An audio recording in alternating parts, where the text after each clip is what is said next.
You know what? When it comes to Dungeons and Dragons, I don't care about sticking to the rules. Like, it doesn't matter at all. I don't care. I don't care whatsoever. And guess what? I'm not doing it wrong. Even if the book tells me that what I want to do, I can't do, doesn't fucking matter. I'm not doing it wrong.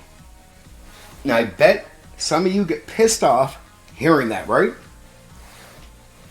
You know what doing it right is?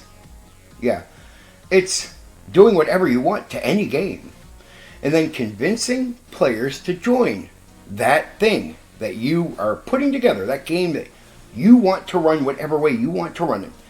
Then you and the players come together, right? You have a good time, and it's a good enough time that the players want to return to the game. So the next day, the next week, or the next month, you get together again, and you do it again. And we just rinse and repeat. But I am told by people on X that, in some cases can't even properly socialize in the game. They're going to do third person. Never heard of that before. I guess it's a new thing.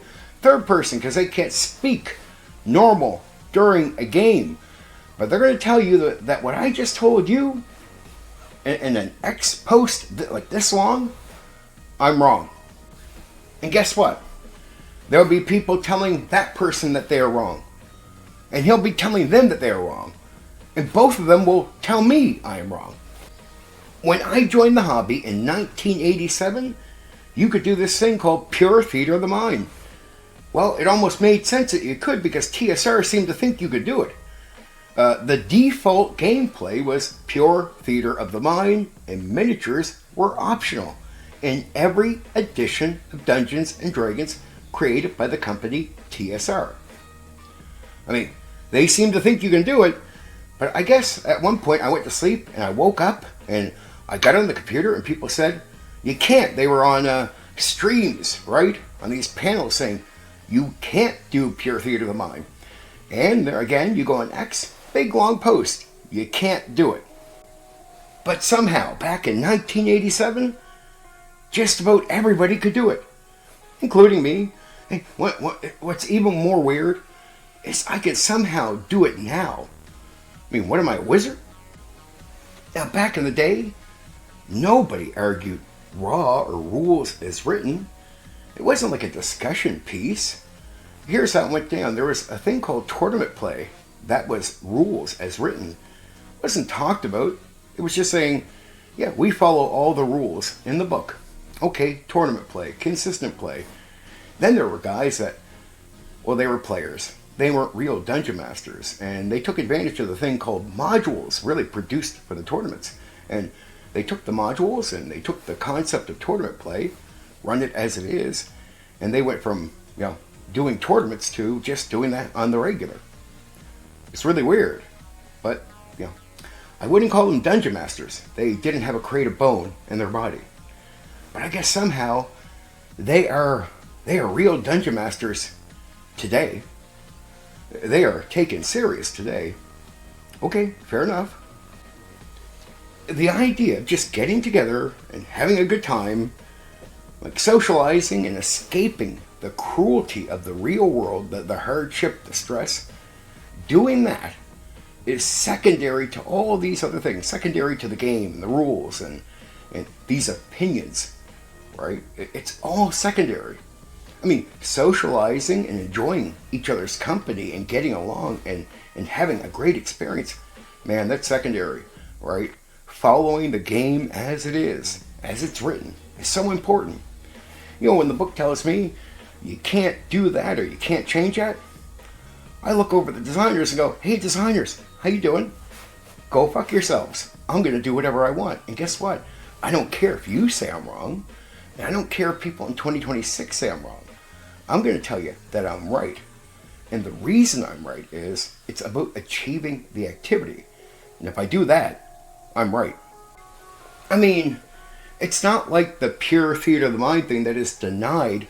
It's not denied because people lack skill, right? I mean, it's not like, there's people that can't do it, and they're too afraid to just admit they don't have the ability to do it.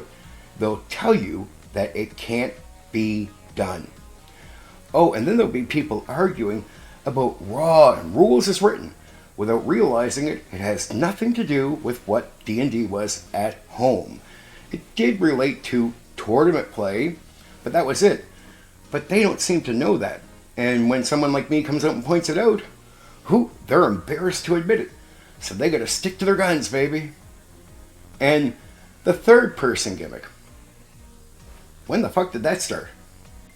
If the third person gimmick was going on back in like the 90s and 80s, those people hid in the closet. I never seen them, right? And I was around thousands of people in the hobby. I come from a big community of gamers. Nobody at all.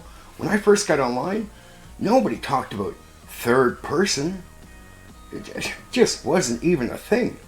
But now, I guess, if you lack social skills in person in a game, maybe you don't have confidence, instead of admitting that you have an issue with socializing, talking in character or whatnot during a game, instead of admitting it, wow, you got to do third person.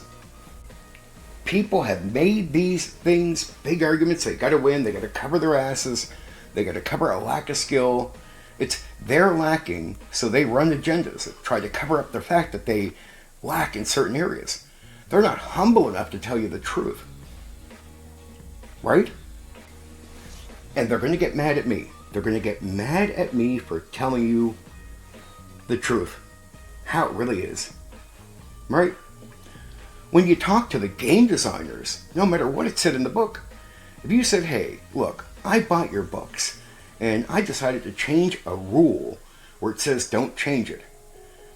Well, am I still playing your game? They'd say, yeah, because you can do whatever you want. You can make it whatever you want it to be. That's it. And these statements really came from the designers, even if they contradicted themselves later. And when you went to the designers to see how they ran the games, well, I guess what they told you was core wasn't so core to them. So do you know what I say to these contradicting statements now that I know, as you get older and wiser, now that I know these guys ran the game whatever way they wanted to, they skipped over stuff and ignored stuff and changed stuff, even though in their own material it says don't do it. They did it. Once I learned that, I was like, hey guys, you know how you just don't give a fuck and you still think you're playing D&D? Like Gary, right? And Frank? You know how you're still pretty much saying you play D&D, but man, you've changed things that the book says don't change. But you'll still say you're doing D&D, right? And they'll be like, yeah. Well, I love you guys. I really do. No disrespect. But go fuck yourselves. You know what was great back in the old school era? We spent less time debating and arguing over nonsense, and we just got to it, right? Because the hobby, it drew people with skill and talent, intelligence and confidence and charisma to run the games. Well, I guess if you push those people aside and you bring in the janitor who can barely speak right, well, first off, they'll take over the standard, right? Shit, they'll even be praised on YouTube because they sound like all the other janitors that have entered the hobby. And then if I say, hey, you're janitors and maybe you're not really charismatic and you're not all this, they'll be mad at me. They'll be mad at me for pointing all this out to you, right? What's the goal, baby? What is the goal with what we do? All right, convince people to get together at a table or wherever. You do, all these things. First person interaction. Say you're going to go fight monsters in a dungeon or maybe in a forest. Whatever you do, some details just don't matter. But you're doing it. And you all have a great time. And then you agree to meet up again and do it again. And it's rinse and repeat, rinse and repeat. And if you're achieving that, if you're having a good time, you guys all together, you're doing it right. But again, in today's modern day, hobby, I guess, somehow, that is less important. And if you do it the way I just said, that's wrong. and you'll get an X post this big. Or you'll get people that are on the panel telling you, yeah, you can't do those things. You can't use your imagination and run the game without figurines or a piece of paper. Wow. It's like, what happened? It's like, what happened? I don't know what happened. I think people in this hobby have completely lost the plot. Have lost the plot completely. Railroading, is it bad? Well, it depends. And you say, oh, that's bad. Don't say that, Stephen. Railroading is really bad. No, there are some very uncreative players that can't think for themselves, and you can put them in the spot, and they're not going to go anywhere, right? They're not going anywhere. You know what? Railroading is okay if you're doing what we call a short adventure or a one-shot. You don't really have time. Guess what? Got to get you down this path, dude. Because if you just do what you want, well, we got 2 sessions maybe. At the end of 2 sessions, you're like, well, if I gave you all the freedom, likely you're not finishing whatever I set up. So I'll have to just say to you, oh, that's it, dude. You'd be like, well, wait, aren't we supposed to do an adventure? Well, you had 2 sessions. But I just did what I wanted to. Well, yeah, dude, you don't get a campaign. So the social contract is you agreed to go down the railroad, right? And really, what is a railroad? It's the adventure the players are going to get on and stay on. That's it. That's a railroad. There's a thing called a forced railroad. I guess if you're in a campaign, that might be, you're not giving any freedom to the players. Even we understood that to be bad. So no, I don't want to do a forced railroad. There were some terrible, unskilled, so-called dungeon masters back in the day, very few really, that did that. Oh man, and they became the majority over time because, you know what happens? The skilled people move away from the hobby, and the janitors take over. And the janitors vary in skill, right? Some don't like railroads, some love them. Hey, guess what? Some of the janitors about 5 years ago would laugh about the modern people talking about player agency. Like, oh, fuck player agency. But I guess those same janitors heard a guy named Matt Mercer hint towards taking away player agency, and suddenly they give a fuck about it. I had no idea. 5 years ago, they laugh at 5e players or new modern day players coming into the hobby. Haha, player agency. Okay, yeah, sure, yeah, sure. Now, they're like, oh my. They become Karens. Now it's, he's taking player agency away from the player. Oh no, Matt Mercer is so bad. What happened? I at one point I'm awake hearing you laugh at it. Next, I go to sleep and I wake back up and I'm like, what the fuck, you're for it now? Like it's a big thing for you? Nerds, you're creating fracture lines that never existed in the old school. We didn't have these issues, but that meant we gamed more. We talked more. We got along. The hobby was better. Period. There is no denying it. The act of gameplay back then competes with anything you're seeing today. But there's no fracture lines, no walls, no nothing. Even the so-called edition wars really didn't get big until you got online. In the real world, they weren't an issue. And it wasn't an issue, really, at all. Not during my time in the old school era. No issue. Tell me, what of all these arguments and all this stuff, what has it created?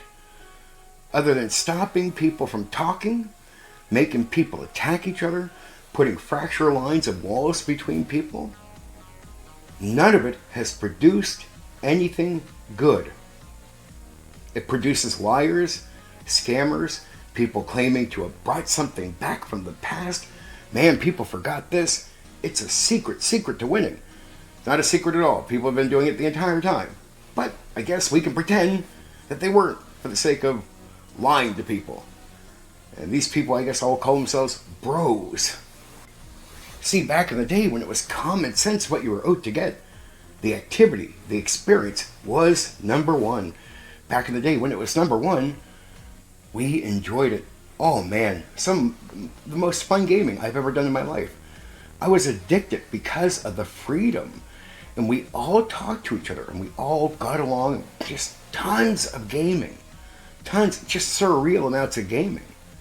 Now, almost nobody talks to each other. People in their little groups, there's just fracture lines. There's a thing called the old school. In the old school, fracture lines.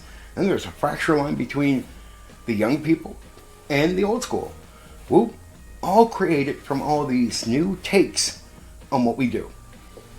And for me to call any of this out, be sarcastic like I'm being, I'm a villain. I'm a bad guy. People are going to be mad at me for doing this. But here's the good news. I'm willing to do what's right, so I'll take the heat because I know other people won't. Simple as that.